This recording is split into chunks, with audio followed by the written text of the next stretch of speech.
Baik, Datuk Seri, kalau kita lihat, andai kata pilihan raya diadakan dalam masa terdekat lah, antara mantra pilihan raya yang popular ialah it's economy stupid, kan? Dan situasi sekarang ni kita lihat, kalaulah pilihan raya diadakan, kerajaan tu seolah-olah telah berkempen dalam mantra it's a pandemic stupid, kan? Dalam di antara dua kontinum inilah, Datuk Seri akan mengambil pendirian yang bagaimana? Sebab kalau kita lihat cara Datuk Seri membangkang ataupun mempersoal berkenaan dengan darurat ni, seolah-olah Datuk Seri tidak mengutamakan masalah rakyat yang berdepan dengan pandemik ni. Propaganda dan mantra kerajaan, ya. Mengapa kita pertikai darurat? Kita pertikai darurat kerana ini bukan penyelesaian ke masalah pandemik. Mengapa kita pertikaikan belanjawan tahun lalu yang diumumkan? Kerana belanjawan itu bukan belanjawan COVID. Diwar-warkan sebagai belanjawan COVID, tetapi belanja untuk aparat politik masih tinggi, peruntukan malah untuk vaksin pun tidak ada, diumumkan 3 bilion tidak masuk dalam kertas belanjawan.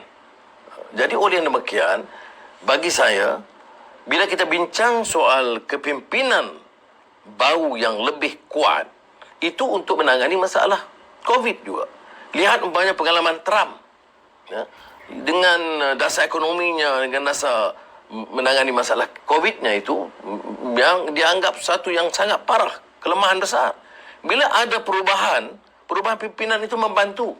Bukanlah saya nak puji sangat Presiden Biden, itu baru lagi, ya, walaupun saya kenal dan ya okey lah dengan dia, ya. Tetapi sekurang-kurangnya dia berikan satu anjakan daripada pendekatan lama in the state of denial. Ya. Kita tidaklah sampai ke state of denial, tapi polisi kita memang kelam kabut. Hari-hari, ya, selesai hanya MCO. Ya, dia ada imbangan ini, ya, di antara mati kerana sakit, mati kerana kelaparan. Jadi kita kena, pendekatan kita mesti keduanya.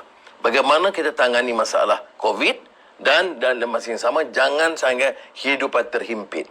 Mau kata curahkan wang semua dengan hutang, ada batas. Sampai bila? Dengan pendapatan yang terbatas sekarang, ya. Pergi saja mana kampung, mana lorong di kota, bagaimana orang merasa tertekan dan terseksa. Sampai nak buka gerai pukul 8, pukul 10 pun kena tunggu netizen batah baru nak faham. Jadi maknanya ada disconnect, ya, dengan di antara pemimpin dengan masalah yang dihadapi oleh rakyat. Jadi kalau untuk jawab soalan itu, kalau orang kata mengapa kita fikir soal darurat dan sidang parlimen, tanpa sidang parlimen tender puluh bilion boleh diluluskan tanpa check and balance. Nah, ini saya tak payah sentuh, sudah sebut juga dalam kenyataan itu yang agak saya fikir cukup bernas dan kuat.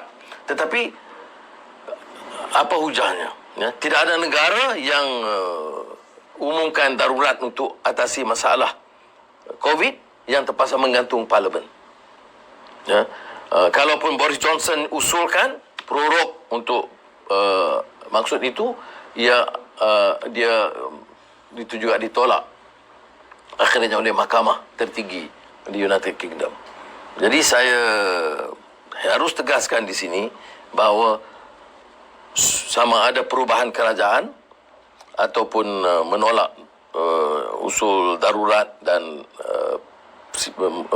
menuntut diadakan sidang parlimen, maksudnya ialah menyelesaikan masalah pandemik dan masalah ekonomi. Dua ini mesti serangkai dua mata.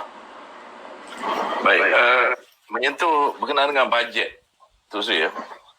Kalau sebelum ini, maksud saya sebelum 2018, di mana PH belum jadi kerajaan, biasanya ada bajet alternatif yang dibentangkan oleh pembangkang. Pada tahun ini, dikala kita berdepan dengan masalah yang begitu luar biasa, banyak anggota masyarakat yang mengharapkan ada bajet alternatif daripada pihak PH, tetapi tidak berlaku pada tahun ini. Apa sebenarnya tu saya? Dia tidak benar begitu juga, sebab apa yang kita lakukan ialah saya selaku Ketua Pembangkang akan memulakan kenyataan dasar, ya, tentang bajet. Unjuran harus realistik. Unjuran pertumbuhan 6.5% tidak realistik.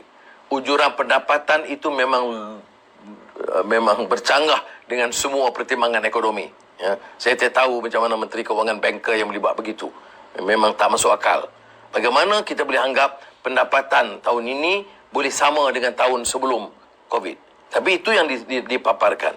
Saya berikan satu yang kerangka besar belanjawan, apa yang harus ditumpukan, belanja untuk kesihatan harus ditambah. Kemudian beberapa ahli parlimen itu diberikan tugas untuk menyusun dan memberikan pandangan secara spesifik mengikut kementerian. Kita rasa pendekatan itu lebih realistik kerana cara langsung memaksa menteri-menteri menjawab walaupun sebagainya tidak jawab. Dan sebab itu kalau sudah lihat cara penutupnya, respon daripada Menteri Kewangan ialah setuju. Pada saya tak masuk akal. Bagaimana boleh setuju, kemudian dalam perkiraan belanjawan itu tak diubah. Dia setuju, dia katakan boleh disesuaikan. Akhirnya kita tahu tidak dipersetujui, cuma diumumkan. Itu yang menyebabkan kita pada masa itu, saya agak tegas untuk mengatakan jangan bantah. Sebab semua teguran-teguran besar kita nampak dari segi kenyataan Menteri Kewangan dipersetujui.